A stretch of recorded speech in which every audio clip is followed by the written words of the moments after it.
Okay, part 4 of exposing these bullshitters. Put in front of you, the viewer, to condition your mind to believe Abu Dhabi to be a certain way. Focus on certain elements, draw your attention here, talk about other things in a certain way.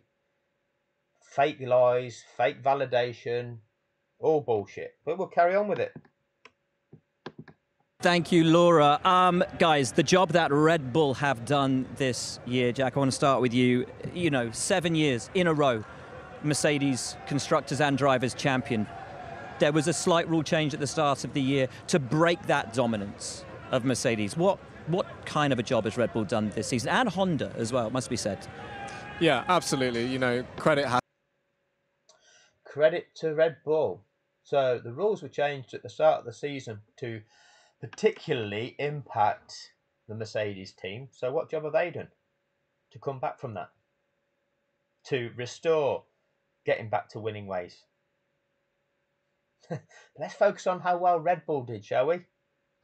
Has to go to all of the boys and girls at Red Bull and Honda, because we've seen them in... Well, because they had the rules changed to benefit them. Mercedes still beat them in the Constructors' Championship. Mercedes still beat them in the Drivers' Championship. And that to have the rules broken for them just to gift Max it. But we should congratulate Red Bull. What kind of fucked up narrative is that? But this child is telling us this. Yeah, that's right. Yeah, that's right. Inching closer and closer over the last, 4 or 5 years now, during a period of dominance from Mercedes. And people have to understand that there's almost a domino effect of when a team is able to dominate a season, it just means that they have the upper hand and can switch their resources earlier to next year's car, and then they dominate again, and they can switch focus again, and it just turns into this cycle. So to break... Yeah, can you see what's happening with the new regulations? Can you see what's happening with this so-called RB, 19 this year? Oh, this rocket ship of a car. But next year it's all going to be close racing again. Next year it's all going to be close, because Red Bull 19 wasn't trying this year. But next year, all the other teams will have caught up. Rightio. That, and to turn up with a car this year that was genuinely quicker than Mercedes at a lot of the races, incredible job. Yeah. And a man... Yeah, it wasn't helped by the regulation change, no? The FIA changed the regulations, which they shouldn't have done, but they did.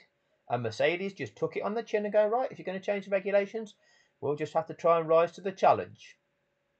But let's not make it out as though it's an amazing feat by Red Bull. You handicap one of your competitors and they still overcame that. That's not an amazing fucking achievement by Red Bull, is it? And who has played a massive role in that is Sergio Perez. We've already voted you, I don't know if you got driver of the day, I think you should have done. Man of the match, undoubtedly. What a brilliant drive from you today. First of all, before we look at the championship success, how much fun was that race with Lewis? It was really intense, because I knew the situation of the race at that time. I knew that basically Lewis had all the windows for the virtual, for the safety car. So it was important to hold him back a bit, but I was on really old tires, I was at the end of my soft tires and I was dying completely.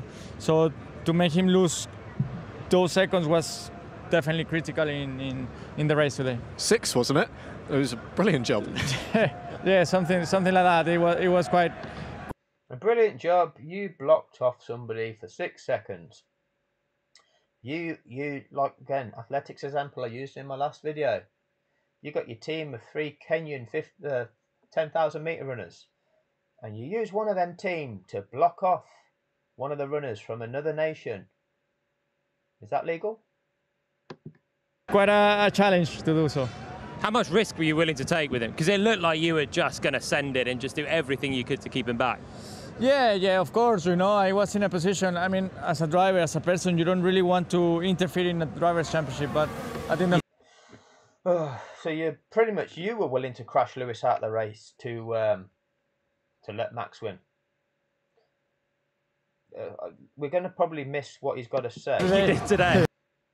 But we'll see. It's my team, and yeah, I'm sure even Lewis going off track pretty much to make that overtake. No penalty. I'm extremely In that hotel, having won contributed into it. Max has been a great teammate. The team has been Max has been a great teammate. really supportive, and yeah, I look forward for more. You know, I think next year we are all starting from zero, so I look at it as a big opportunity. They lied to you, Checo. They lied to you. You don't have the same opportunity. Get onto terms with Max. Can you be the one fighting for the championship next year? That's my target. You know, I have to raise my game. No, the answer is no. They won't let you do that, Checo. I really have to put everything together, and hopefully I'm next year fighting for the championship. Where's he stronger than you? Where do you need to improve the most? I think he's been really at one with the car. You know, it's I think his years of experience as well. I mean, he's extremely talented, the guy, but he's really at one with the car, and he exactly knows how to manage the tires, how to get the tires, how to basically do everything with it. That's why he was 12 seconds behind in that race. Max is so good. He was in second place, 12 seconds behind. Yeah, he's so incredible. He's so talented. He was on course come second. You fix it for him, and now he's a great, is he? Oh, yeah, it's because he's so great. The reason he won that race is because he's so great. What are you talking about? And when you get into a new car, it has taken me longer than expected. I think at times I was at his level, but just not since FP1 basically. I should apologise, I misspoke. In all of the excitement, I thought that you guys had won the Constructors at the same time as well, so I'm sorry for... Yeah, it's a shame we lost it out. I think it would have been really close, you know, if we got I think today we could have gone 1-2, and yeah, I don't know I don't know where Valtteri finished. But. Yeah, if you'd have got 1-2 and Lewis hadn't have finished, you'd have won. So when they retired you and you were surprised about that, Checo, yeah, it was surprising they retired you. Really? Checo, we need to retire the car. We need to retire the car. Box. Really? Yeah, that bit. Tell us about that. Tell us about why you had to retire today, Checo. Anyway. Now you get some rest. Going home for Christmas? Yes. Yeah, Good. Look forward to it. It's been a very intense year. It really has. Thank you so much. Great job all year, man. Thanks so much. Driving home for Christmas. I can't wait to see those faces. So I might just have a sing. So, why did you retire, Checo? Checo, don't go. I wanted to know why you had to retire the car. Checo, we need to retire the car. We need to retire the car. Box. Really? No, he's driving home for Christmas. He's done a cracking job, hasn't he? I know it wasn't easy for him at the start. Oh, he had a great season as well. He fully deserved it. He said, give me 5 races, I'll be on top of the car. Bam. Wins. Yeah. Yeah, I know, right? Yeah, I know, right? Yeah, I know, right? He's had his moments, and he's just said it, hasn't he? He had moments where he was there, but he's up against Max in the same way that Valtteri's up against Lewis. These are like some of the greatest drivers of the generation, so it's just so tough for them to do it consistently. Obviously, that's the aim for him next year, but is Max going to kick on again now, having one title won? There's probably a sort of an ever-evolving benchmark. Yeah, I think that's something we can probably discuss a little later in the show, just what stands in front of Max Verstappen right now. Well, we have nothing, because the entire show is going to facilitate him. Haven't really discussed about Lewis Hamilton yet today. What a season he's put in, and what a season Mercedes have put in as well. If you think where we were... Yeah, but they didn't deserve anything. Only Red Bull and Max deserved anything. Goodness, what is it? 10 months ago, when we started the season, Mercedes were not the favourites coming into this. And why was that? Because the sport changed the rules to handicap them. One thing we learned this weekend, actually, on F1 TV Tech Talk, is that they never did spend that token. This car is ostensibly... The token? What token did Mercedes spend? The W11, just amended around the new regulations. It's essentially a 2-year-old car that they've managed to take this fight, win the Constructors' Championship, and come that close to the drivers in. Yeah, shocking, isn't it? It's shocking, really, that because they'd changed the regulations throughout the season, Mercedes couldn't do a complete redesign of their car to turn their car into a high-rake design. So instead, they had to evolve their existing design to still make it capable of performing under the new regulations. Crazy shit that is, isn't it? They put up a huge fight, didn't they? Unreal, A isn't it? huge fight, because there were various moments in the year. There were some moments it looked like Mercedes were there, and then sort of Austria time, and you're thinking, are they going to actually be able to challenge at all here? Oh, I thought Mercedes always had the dominant car. I thought Mercedes there's a dominant car, and Red Bull had just so much bad luck all the time. But a fool would write off Mercedes this season. You know, even in the final race, they should have had it. They've won the constructors. Yeah, they should have had it. They were winning by 12 seconds with 5 laps to go, and that race shouldn't have restarted. They should have had the drivers, but for Latifi hitting the wall and Hamilton. And it's not for Latifi hitting the wall, but for the FIA cheating, but for F1 TV showing the world a false narrative, but for Sky Sports lying about the rules of the sport before the fix took place, but for those 10 people in FIA race control breaking the rules, but for the 4 stewards validating the rule breaks, allowing Red Bull in there to protest that the rules are somehow different. As the champion is, I feel really sorry for the team and for Lewis. Of course, with every great story, there's a sort of sad story as well with it, and that's Lewis today, who drove. Oh, it's just a sad story for Lewis. This is global corruption. Oh, it's just a sad story for Lewis. It's just unfortunate, isn't it? Really well, was never under any pressure, had the race in the pocket, but you just never know until you cross the line. Because anything can happen. This is the show of Formula One. Tune in, boys and girls. Watch these fast cars with fancy brands. Buy the product, buy the product, buy the product. Wow, incredible. If that's it, and he knows it only too well. Have we seen the best version of Lewis Hamilton that we've ever seen this year? I think so. I mean, I was just going to say, I think... Oh, Lewis has had a great year as well. Just didn't quite deserve it. With Max and Lewis, we've seen 2 incredible drivers at the absolute top of their game, but also with different approaches, haven't we? One has kept it pretty damn clean, and the other one just drive his car at the other one.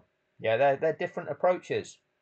You know, they've got different temperaments, and Lewis has been very steadfast, and he's almost been trying to push. Steadfast. Is this what word you want to use, child? Steadfast. How's about experienced? How's about a guy that's now won 104 Grand Prix with a career spanning, I don't know, 15, 16, 17 years, 300 odd Grand Prix, steadfast? Is that the best you can do? How about using that experience, okay, being a bit more pragmatic in his approach, realising what it takes to accumulate points, which is ultimately the criteria that you are defined upon when it comes to that championship. Using that craft, that skill, that level of built up experience and excellence that makes you a master of your craft. Yeah, that's steadfast, isn't it? Push Max into making these mistakes and penalties, and he almost did it again today, but you know, he's been so incredible. It pushes Max into making Max's mistakes. Or is it just Max being a reckless little prick?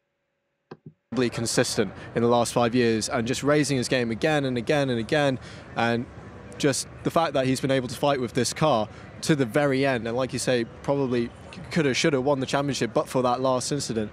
Someone's got to win. Someone's got to lose. You know, they both. Someone's got to win. Someone's got to lose. Right? You don't fix an event though to ensure that. That's what you did. You fixed an event to fix the winner of it. Don't try and present it as though somebody's got to win, somebody's got to lose. Both deserved that.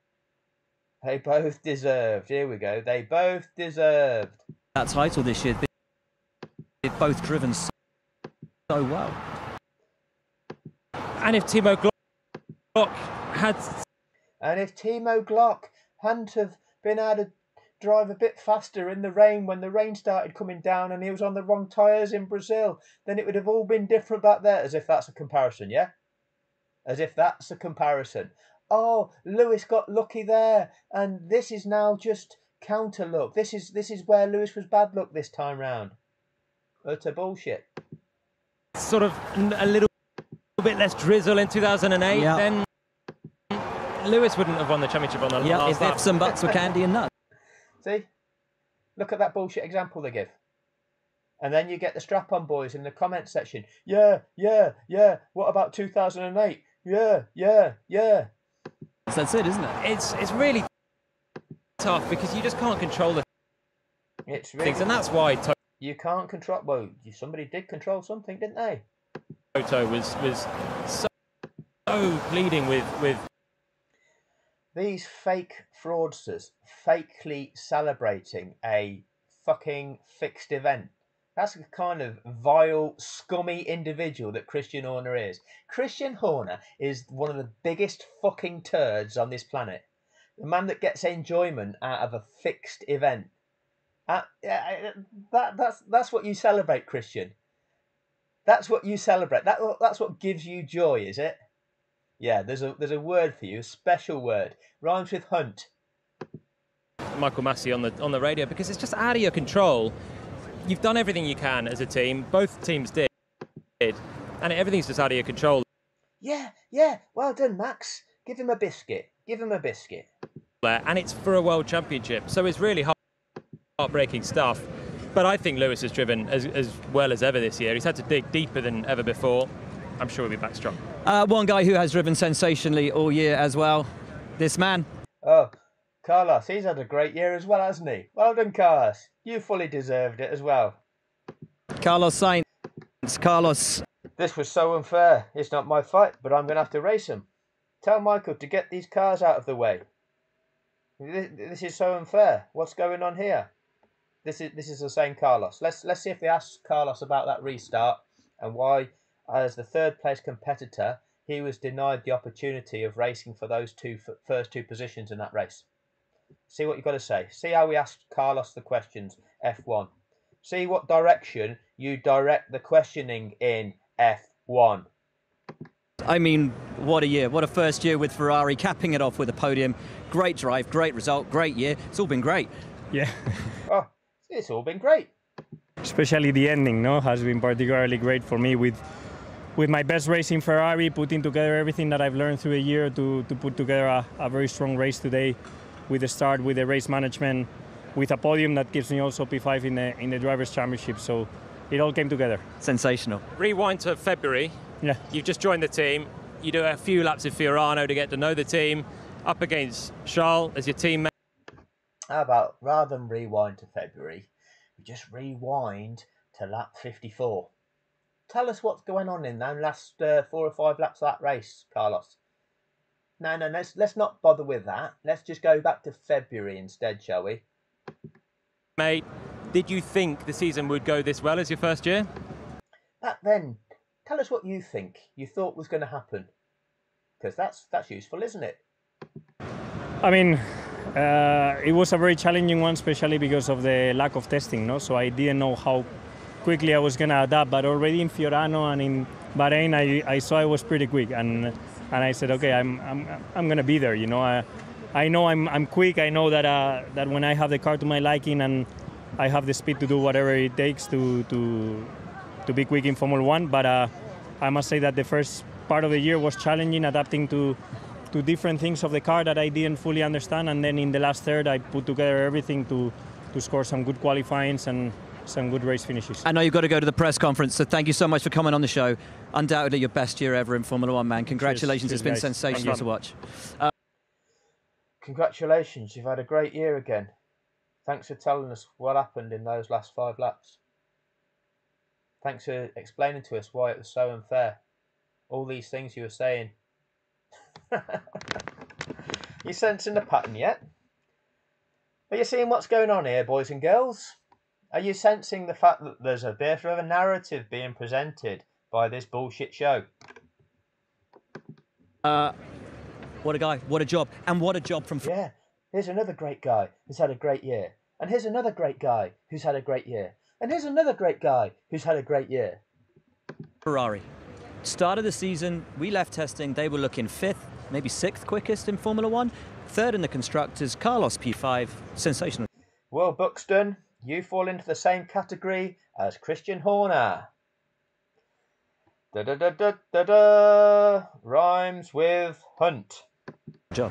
Yeah, as Lando was alluding to earlier, they've kind of crept up on it this year, haven't they? They weren't looking so hot at the start of the year, and they've just clawed their way back into the battle. And like, you know, today's result was brilliant. It's gone under the radar, understandably, but that was a brilliant race from Carlos. As a driver, It's gone under the radar. It's gone under the radar that Carlos was blocked off from challenging for the top 2. But you guys are going to expose that now, aren't you? Because, you know, rather than let it go under the radar, you'll say, you know what? Carlos might even have won that race, because when Max put that lunge in and took Lewis really wide at turn 5, if Carlos would have actually been there, he could have nipped through on the inside, couldn't he? He lost out on a race win. That would have been amazing today. Pair and go, I think they're really, really good. Yeah. Because, I mean, we've all rated Charles as one of the best, and he's shown it when Ferrari were competitive. But honestly, Carlos has come in and been tremendous. He's run him on qualifying and races. They're right there together. How many times are they finishing just neck and neck? That bodes really well if they can take the car on to the next level. And keep it clean. McLaren was sad that they had to let him go, but obviously, you know, Ferrari comes calling. Zach said, you've got to leave. They were very happy to get Daniel, who they'd wanted a couple of years previously anyway. But, you know, Carlos is one of those drivers, isn't he, who's kind of he's just bubbled underneath, but he's always been good. He's always been quick, even when he and Max were teammates. He's always been there. Was Red Bull letting him go a bit of a mistake for them?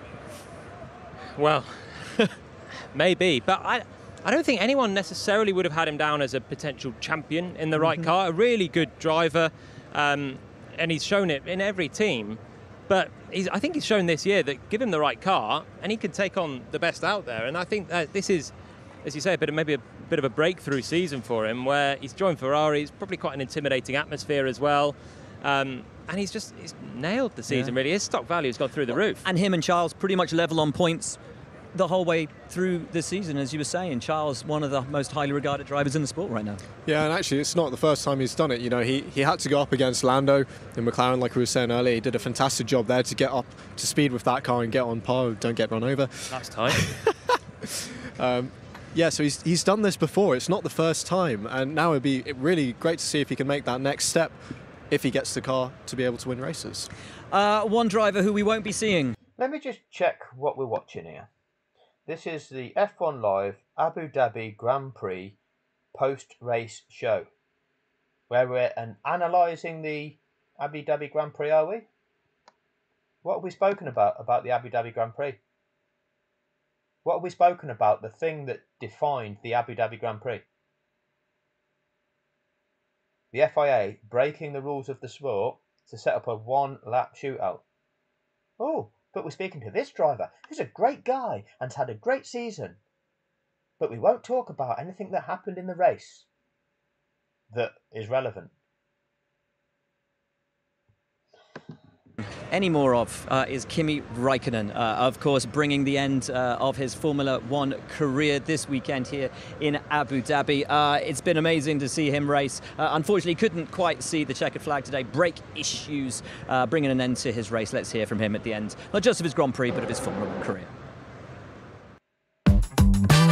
Okay, advert, that'll do for this one then. And believe it or not, there's going to be parts 5, 6, 7, however many this is going to turn into. All right, see you shortly.